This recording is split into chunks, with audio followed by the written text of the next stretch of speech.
Hi everybody. Thank you for joining live. And I know many of you might be watching the replay. I'm Kate Walker from LifeSpark Nutrition. I'm a registered nutritionist. And my partner Nikki she's a physiotherapist. She is not here today. If you've seen the other talks that we've done, this is number 4 so far.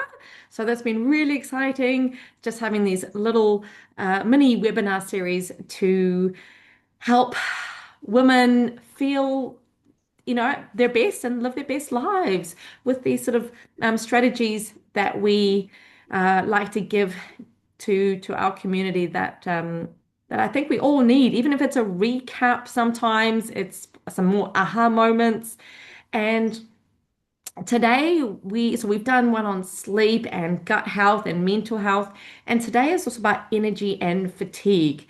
And while everything is related, and I know in the sleep one we talked about how it can affect energy levels, so I won't deep down into sleep and energy. We obviously all know, we've all, I'm sure, had, especially for mums, had a bad night's sleep, and we know that can affect our energy levels. So it's not something I'm going to go into in detail, because we can watch the replay of the sleep one. But what I see most of the time is lack of energy. And I think, if I said to you guys, anybody experience lack of energy or fatigue, most of us in the room would put our hand up at some stage. The problem is that often we're just living with it, and it's like it's becoming our norm just to feel bleh and tired. And that's not what we're here. We've got so much, life to give. And, if we all had a little bit more energy, I feel like, we could really just live our best lives a little bit more than the constant maybe drain. Now, obviously, if you've got young kids and maybe you're getting woken up consistently throughout the night, uh, or pets or somebody, that you need to take care of, and, lack of sleep really does take a toll on your energy levels. And so, yeah, watch the sleep one. If there's nothing in particular that's waking up, it's other than maybe your own hormones and yourself, nothing external, should I say. Watch the sleep one, because that'll give you some tips on yeah, improving your sleep. But really, I wanted to delve down into common things that I see that can destroy our sleep, and the problem is that they are quite common. And then getting to a little bit about the science behind some of this. And we often get told to drink more water, but if we know deep down what's happening in our cells when we eat these types of foods or don't eat the right foods, then it gives you a really good understanding of, like, oh, I think it's just that next level to, I'm not going to eat that maybe sugary thing or that refined muffin, um, because you start to really appreciate just the magnificence and how wonderful your body works, and from a cellular level. So then you start to think, oh, actually, do I want to put that in my body? And knowledge doesn't always mean action, but it definitely gives you a really good appreciation. Anyway, so I'm going to just jump into a few things that I want you guys just to be aware of. One, one of the most common reasons that I see in clinic would be our iron levels, or like our B12 levels. So nutritional deficiencies is a very common reason why we literally are running on a low battery.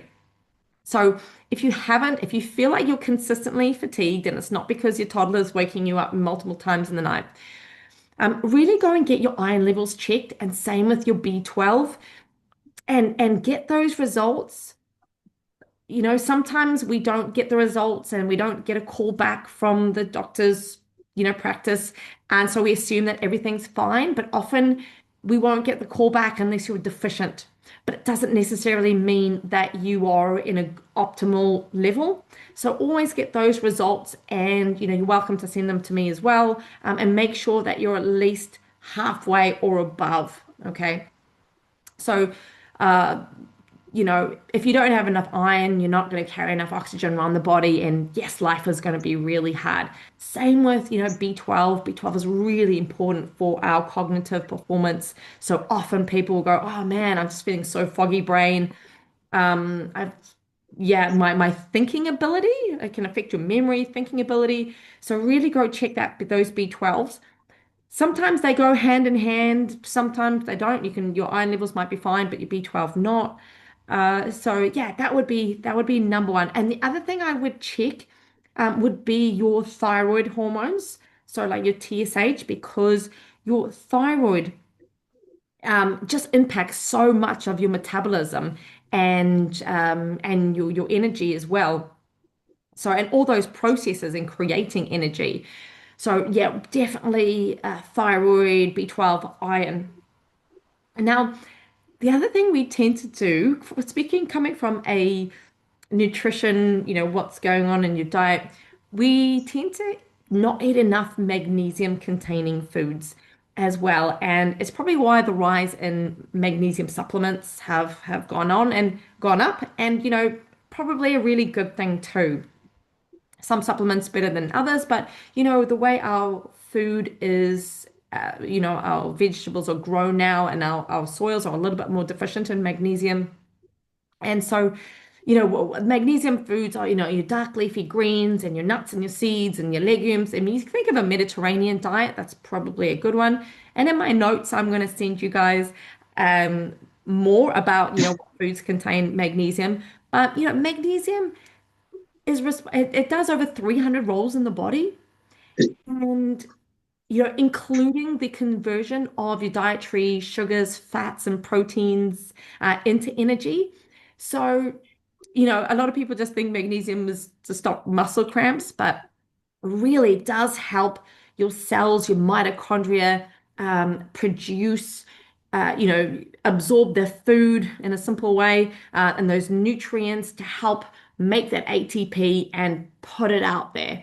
So, ATP is one of the molecules that really is our energy molecules, and it helps your heartbeat, helps basically that's your true energy. Some people think we just get energy from caffeine, but if we've got true energy and we support the mitochondria, that is really important. So I guess I could just jump in. No, I'm going to come back to the mitochondria pretty soon. But the other thing, when it comes also to weight loss, and sometimes in the back of our mind, I see a lot of people on low calorie diets. And even in today's world of fasting, and fasting can be beneficial, long-term fasting in really low calorie deficits can also not be a good idea because A, you're probably not getting enough nutrients and you're not getting enough calories. So sometimes it's just people are just feeling fatigued all the time because they're just not eating enough. Um, I mean, often it can be they're not eating the enough of the good stuff, and then the bad stuff comes in as well. So kind of swapping the good stuff for the bad stuff just because it's convenient. So it kind of goes in a vicious cycle. Don't eat enough good stuff, eat your bad stuff, then you feel worse, and then you want to, eat more bad stuff because you're feeling terrible, and it's convenient.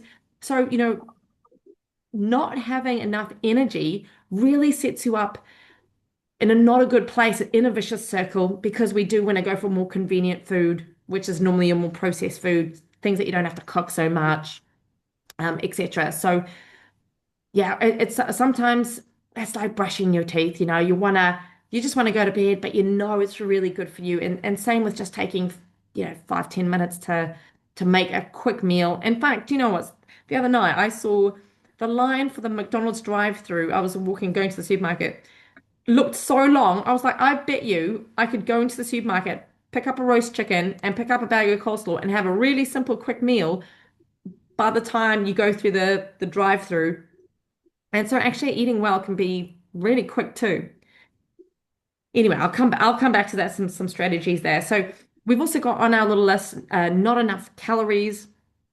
And often that comes down to, yeah, that weight loss scenario. People think, oh, I got to eat as less as possible. So, cut back my calories. But actually that can be quite detrimental because then you don't want to exercise. Your body kind of goes into saving energy mode. And obviously, on the topic of, the blood sugar roller coaster, that can be such a sucker. I call that the vampire. It really can, yeah, I'm sure we've all experienced it at some stage. having sugary muesli with fruit yogurt on it, can even spike you, despite not even eating like refined sugar, it can still send your blood sugar levels low. Then you have that crash. Then, you want something more. Normally it's like the chocolate or the slice or the chalky biscuits lurking in the house. And then it's another sort of dip. So all those dips, the blood sugar level roller coaster can just suck your energy. And often those foods that we might be having, the refined foods, the chalky biscuits and things, you know, I call them also like vampires. They're really quite inflammatory to the body. A lot of biscuits do have hydrogenated vegetable oil in it. And, that also makes your cellular health really quite rigid. And if you think about, your cell, you want this, there's got a lovely layer on it. And it lets these nutrients come in and out, and it should be nice and fluid, okay, to help the in the nutrients come in and out. But what can happen with these highly processed vegetable oils and even something simple as biscuits, if it's got hydrogenated vegetable oil in it, because butter's expensive, so gone are the days that we're eating just normal simple butter, everything's canola oil. But anyway, coming back. So it makes your cells quite rigid, which means that the nutrients, it's a little bit hard, and also it can actually interrupt some of our detoxification process, which means some of those toxins are not getting excreted as well as they could be. So then we're finding, the toxicity build up, and that's more inflammation for the cell and, the mitochondria as well.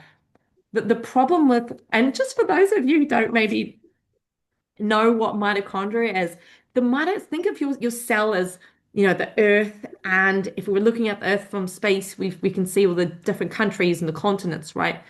Um, Kind of same like your cell have these little organelles called the mitochondria, and they kind of look like little sort of worms, and they're the ones that are actually doing a lot of the big effort. They're processing all your nutrients, and they are yeah, helping with your whole metabolism. And then they're spitting out that ATP and all the good stuff. So we really want to look after the cell organelles. And again, I think it's a really important thing to know, and maybe you want to jump on Google, but I'm going to give you some extra like little like, documents as well tomorrow in the email if you're on the email list.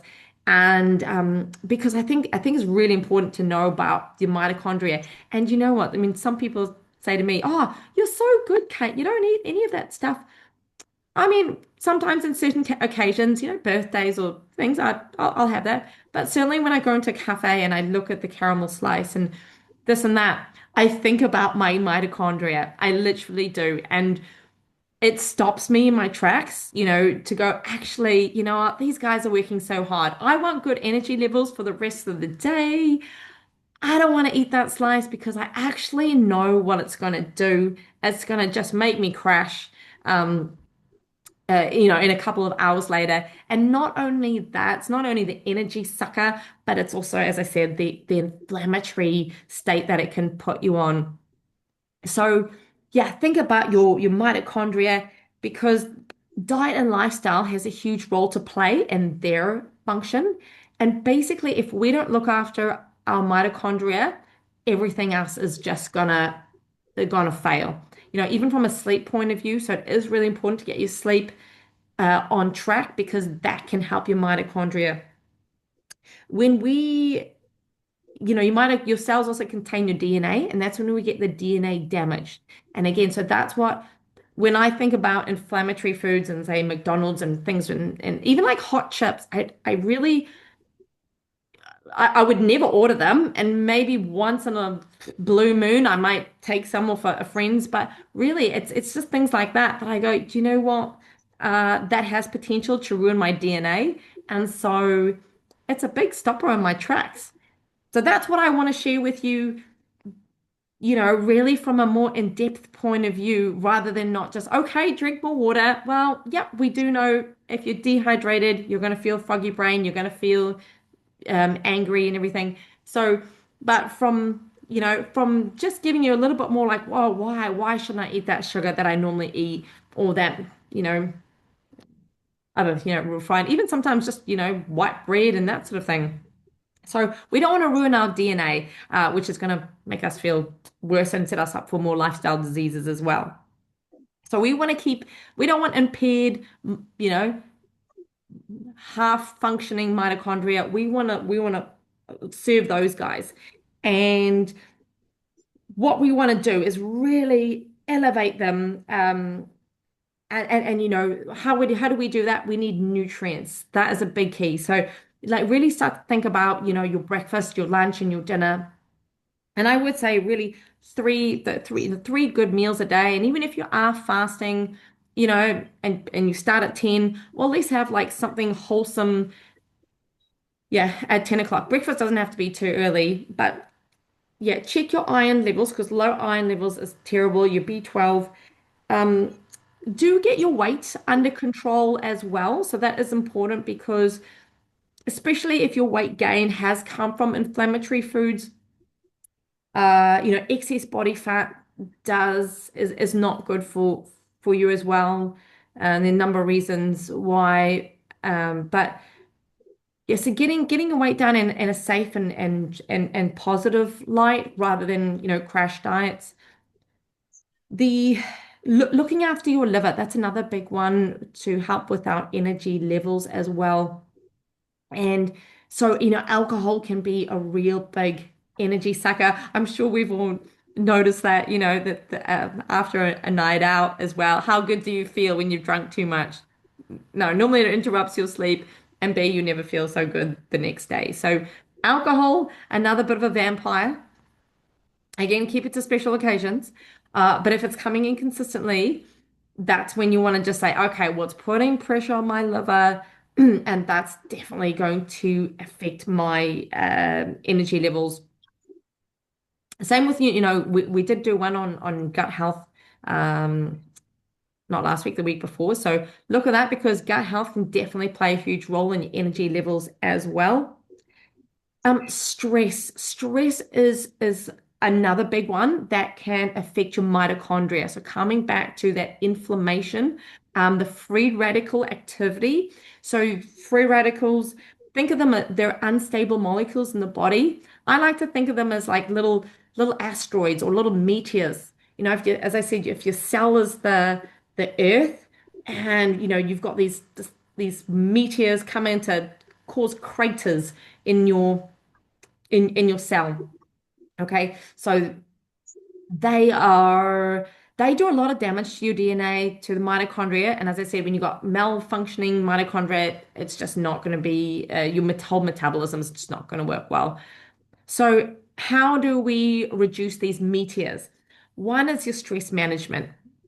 So again, and I've got Nikki's notes, and we'll talk about exercise and how important that is, and not just exercise, but movement. So getting your stress levels under control, and even as something as simple as your breathing is so important. So yeah, stress management is massive. The um yeah, no, I think I'll just keep it simple there. So stress, because that can affect your mitochondria. I would also say, yeah, your stabilize your blood sugar levels. So what that means, a little strategy there is having protein, and I think women in general don't get enough protein. So making sure that you're starting off the first meal of your day, high fiber, high protein. A bowl of oats is great, but often, like I mean, with myself, I'll feel hungry like 2 hours later. It does not keep me full. If I start putting my healthy fats on there as well, like your chia seeds, linseeds, maybe some walnuts on there, plus maybe some Greek yogurt, or maybe you mix in some protein powder or hemp seeds, some good full amount of protein. And I'm not talking about a dollop of yogurt to get like 2 grams of protein. I'm talking about like half a cup of protein in there. So managing your blood sugar levels is crucial for energy levels. So you should be having high protein for breakfast, high protein for lunch, high protein for dinner. And I guarantee you won't even think about the sugar cravings. Won't.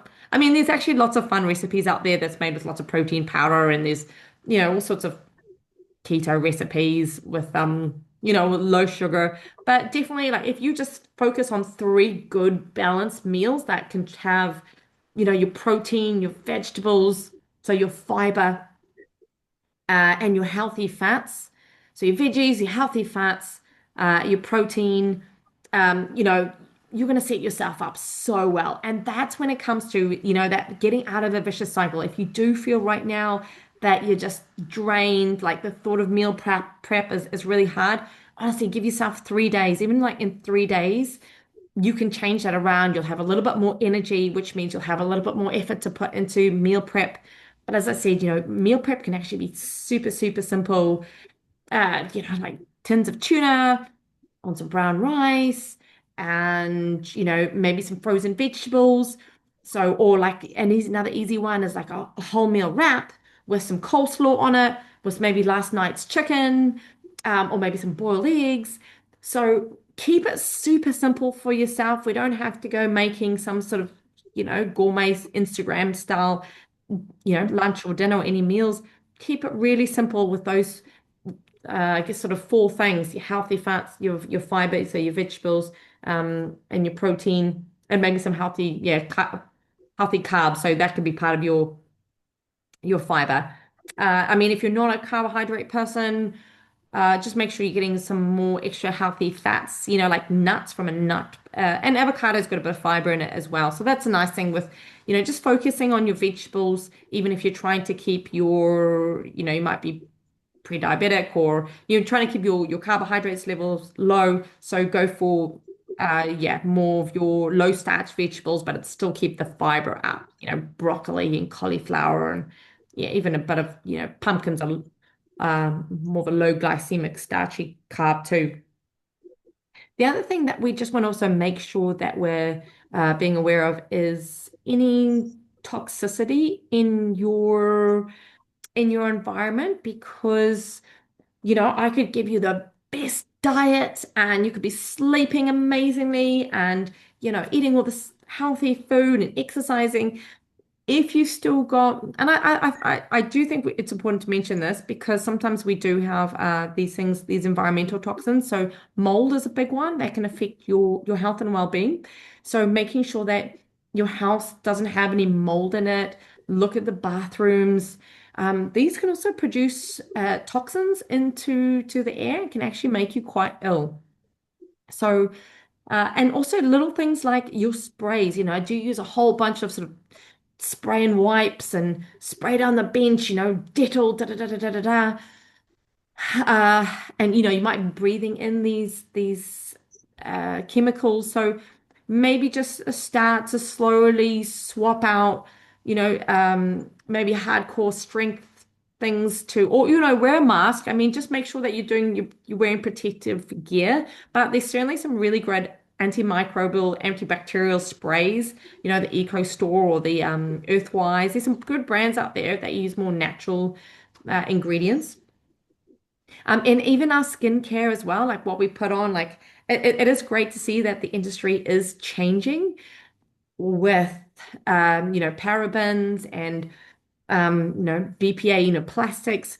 But I would still be quite be a little bit vigilant because these microplastics, these endotoxins that we do get from plastics and especially reheating plastics. So I wouldn't put plastic in the microwave. I've even gone off, you're microwaving, brown rice. There's that can leach, in the brown rice packets. So those microplastics can leach into the food. So while it might not be, I think everything in moderation. And just make sure that you're not living off, microwavable things that can be out of plastic, microwave dinner kind of things. So yeah, just take it step by step and just start to. That's what I did slowly. Is just when finish one spray, bring in the more natural. When I finish one skincare, bring in more the natural ones. So yeah, and you also choose your battles. You might go, look, I'm just going to focus on getting enough water because if you're not drinking, 8 glasses of water a day and just maybe relying, especially in winter, we tend to. I see this a lot actually. Hot drinks, teas, coffees, which are actually they're diuretics. They're going to make you go to the toilet more often and leach more water, which means you're more likely to get dehydrated. So sometimes when it comes to our energy levels, it literally can be the most simplest things, like just not drinking enough water. And other times it might go on to, the nutritional deficiencies or, your blood sugar levels. So see what picture fits you. And what I would say if you're watching this is just pick one or two things that, okay, I'm going to get my bloods checked. And you can just pop into a path lab. You don't need a script. Go check your, maybe one or two or all of those. And I think they're about 15 or $20 each. And yeah, then you'll have the results sent to you. And if you're unsure of what it means, you can always send it to us too. Um, so yeah, basically, also, actually coming back to your thyroid, iodine is really important. So definitely also in wintertime, I don't see enough people getting enough iodine, which we normally get from our seafood and fish. And a lot of people always go, oh, well, I only eat fish in summer or when my husband goes fishing or when I go fishing. And so little things like that, iodine is so, so crucial for our thyroid function. Like, making your own sushi, great, the seaweed, or you can get those like little seaweed packets as well. Those are fantastic. You could have one every second day. I mean, if you are taking a multivitamin, quite that's a great idea. Which probably will have iodine, but even things like, as I said, the seaweed packet, like one nori wrap, that's your total iodine intake for the day. So really, really simple ways to get that in. And I think well, that is yeah, and just focus on your whole foods. I think, I've gone on that whole food diet. You've probably heard it so many times, and it's just important to, yeah, follow through with that and get that meal prep going. But what Nikki wanted to share, and from a movement point of view, is just on the mitochondria topic. Um, how important movement is to, from your like a nice morning routine to maybe your walk. Often, if you think about us, how good do you feel when you move your body, right? You do feel good. Think of like your mitochondria actually react to that and they function way more, they function faster. Then, think of when you're feeling sluggish, chances are your mitochondria is feeling sluggish. So movement, even through the day, it's not just doing your spin class in the morning and then sitting on your bum for the rest of the day, or going for a run and then sitting on your bum. Movement throughout the day is imperative for your energy levels. So not only from a cellular mitochondria point of view, but also from a stress management point of view. Especially if you drink coffee, okay, you really do want to move because, if you're like, okay, I'm fueled up on coffee, and you got that cortisol going, and maybe you've got stress of work and, etc. Actually, it's very important to move your body to actually help the jitters or, help reduce that adrenaline a little bit. So you don't have that big crash. Because often I do see people, the caffeine spike because it releases a lot of extra cortisol and adrenaline, and that can make you crash come the afternoon. I see that so often. The 10 o'clock coffee, 2 o'clock crash. So just be aware of how much, yeah, coffee and stimulants you are having. And I would definitely say maybe not swap your coffee, but watch how much you are having and definitely maybe add if, B vitamins. I would say a B complex, a good quality B complex is really important. And probably same with magnesium. One in three people, the research was actually done in Australia, but one in three Aussies were not getting enough magnesium.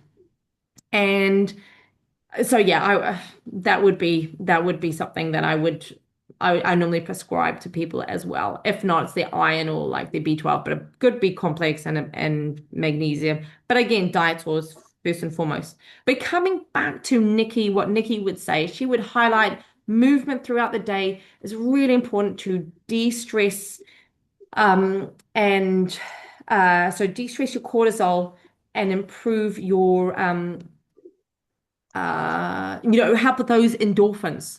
So endorphins, the endorphin production is really important. And I've got her notes here as well. Yeah, she says it's gonna sharpens your mental clarity as well. So not only physically, it's funny how we think that when we're tired, we should just sit and, just sit and relax or sit and do more sitting after a hard day of sitting. But actually, after, if you've been driving home or you've been sitting most of the day, think of, yourself as a windmill. You want to produce energy. So movement produces energy. So even if you feel like you're not up for a power walk, just put your shoes on. You could even put your Crocs on.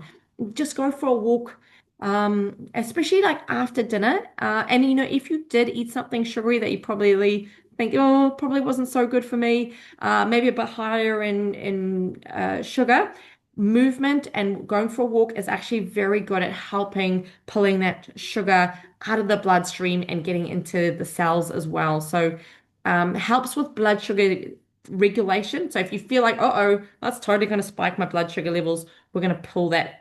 It's going to help bring that down and more naturally than the big crash.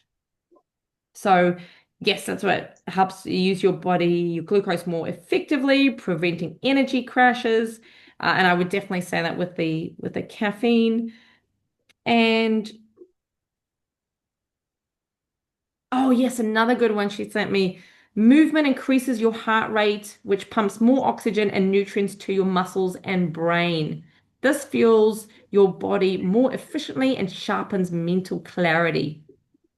So that's a good one. We go fantastic. Think of your heart and your muscles as key pumps to helping. Also, your lymphatic system. We have our heart that pumps around your blood. That's great. But your immune system, your lymph nodes and everything, they actually rely on muscle movement. So it's really important that, from an immune point of view too, that we're using our muscles. And I think, yeah, I've said everything. Yeah, Nikki's got here. This reduces stress and mental fatigue because it helps with those endorphins. So it can help with the happy hormones. And yeah, she talks about just kickstarting, circulation, oxygen delivery, helping your cells function better. So, even if it's just little, we love to say snacktivity, little snacky bits of activity, standing up, moving around is just as important as going for your 45-minute walking the dog or going to your spin class. So yeah, I mean there are other things I will put into a little document for you around again also the importance of like carnitine. So that's where our protein comes in quite a lot because protein contains a lot of these minerals, also magnesium and your iron and your B vitamins. And carnitine also plays an important role in fat metabolism because it helps transport your dietary fats into the cell to be used as a fuel source as well. So that's great for weight loss. And then there's also things like CoQ10, coenzyme Q10, which are powerful antioxidant to help the mitochondria directly. So that is something that you can also look at. But rule out the simple things. Look at diet, look at sleep, look at hydration levels, and then on that note, you might go, oh wow, now I know so much about the mitochondria. You can even look into more a little bit more, and it gives you such a beautiful appreciation for the body but and then you don't want to eat the bad stuff and go on a sugar roller coaster. But thank you so much for turning up tonight, guys. And I think we have like a minute. So if anybody has any specific questions they want to ask, go ahead. Or yeah, you can always email me or write it in the comments. Yeah, or email us, no problem.